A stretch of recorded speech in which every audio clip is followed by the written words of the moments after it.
Who would have ever thought that the action of sweeping could change laws? Well, I'm here to talk to you today about how I decided to sweep corruption and through it empower the youth. You see, to me, corruption is the process by which something is changed from its original state to an erroneous one. I first experienced it when I was 2 months old. My father was assassinated in Brasilia, the capital city of Brazil. He was going to work one day and he received this offer to make a great transaction. He used to work with finance. Unfortunately, the clients that were doing the transaction with him turned out to be robbers who mugged him. And when he refused to give them the money that they had asked for, they shot him. As I think about this occurrence that has affected my life, the more I realize that the true perpetrators of killing my dad were not these robbers who assaulted him, but the inequality that plagues my country of origin. To me, it is unreal that Brazil leads the world's 7th largest economy, yet inequality remains one of its biggest problems. In fact, its Gini index, which measures the amount of inequality in the country, ranks it 175th most equal country in the world. To make matters worse, the GDP growth, or should I say the decline of GDP, has been going down over the past 5 years.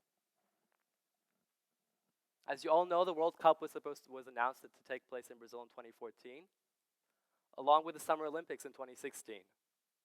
But was the population happy with that? No. Clearly, the economy showed that the population was unhappy with that. The Brazilian population was frustrated because public funds, which were used to build these stadiums, were not being used to build public hospitals and public schools, which the population in Brazil needed the most.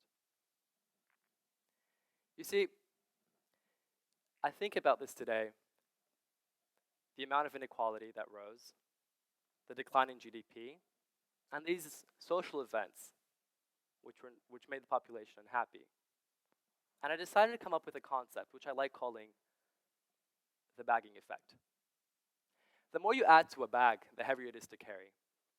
The more the Brazilian population tolerated public inefficiency, ineptness, the harder and heavier it became for them to carry that bag. As the bagging effect intensified, the situation became intolerable. What was the plan of action? How could this be resolved? Brazil needed a new beginning. Was inequality a function of corruption? Yes. Was corruption a function of inequality? Yes, too. It's a vicious cycle, but the solution to break the cycle starts through a voice, empowerment that leads to social change. I first voiced myself about corruption when I was sitting at a lunch table with a few friends discussing the government and the amount of corruption that plagued the government in Brazil 3 years ago. We all agreed that more political transparency was needed. And so we decided to organize talks and talk to people about what had to be done. This group meeting in 2011 soon became a group of 10, 20, 50, 100, thousands of people joined this group, which in 2012 we formed Juventude Consciente, Conscious Youth Group. In 2012, we put a petition together for politicians in parliament to hold open votes rather than secretive votes in order to take accountability for the promises they made to their voters and thus start reducing the amount of corruption. In 2012, this became a social movement. Students from across the country came to the streets of Brasilia to protest against the corruption that plagued our government.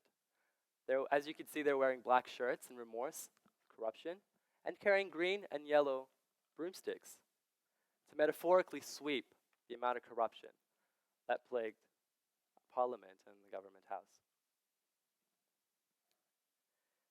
So my question to you today is how a meeting, lunch meeting between 6 friends eventually became a national sweeping day.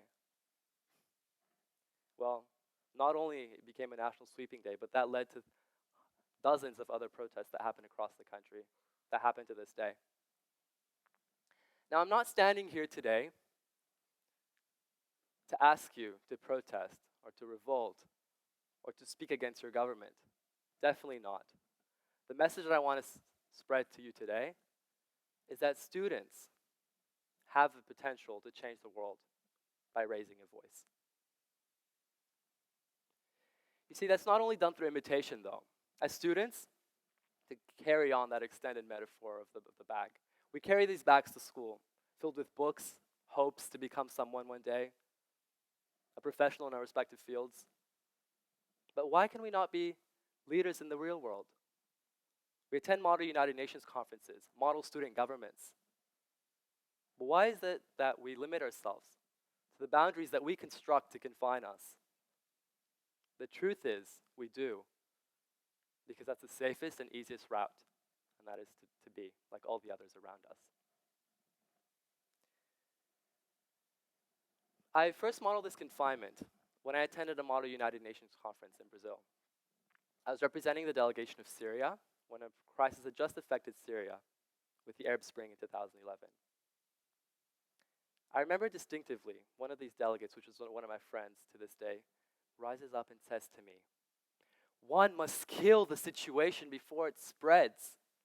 I'm never going to forget these words. It was as if the Arab Spring was a menace, a plague that, like the corruption in Brazil, had infected the Arab world. So there and then I find myself in this dilemma. I was born and raised in Brazil, but come from Lebanese descent. I did something about the situation in Brazil. I spoke up against it. But what was there to do about the situation in Syria, in Lebanon, and in the rest of the Arab world? I decided to embrace solidarity. Unfortunately, I couldn't travel to Syria during the civil war, but I did my best by going to Lebanon and volunteering to the Lebanese Red Cross.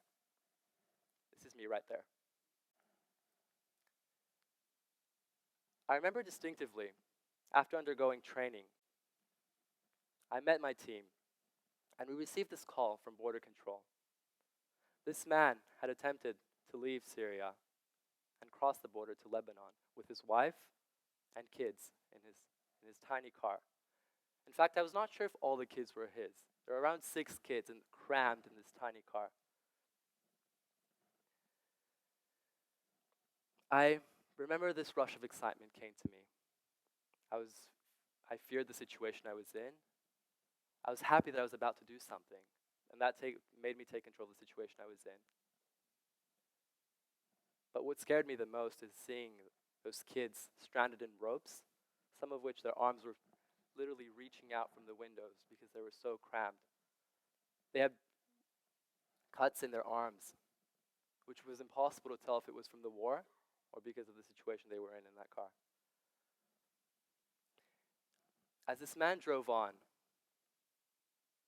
he started screaming in Arabic, "Allahu Akbar." He was pleading to God for help. He eventually stopped his car, and so did the sirens of our ambulance at the same time. We eventually were able to help that family, those kids, the mom, and the dad, which were in that situation. They ended up staying in Lebanon as refugees.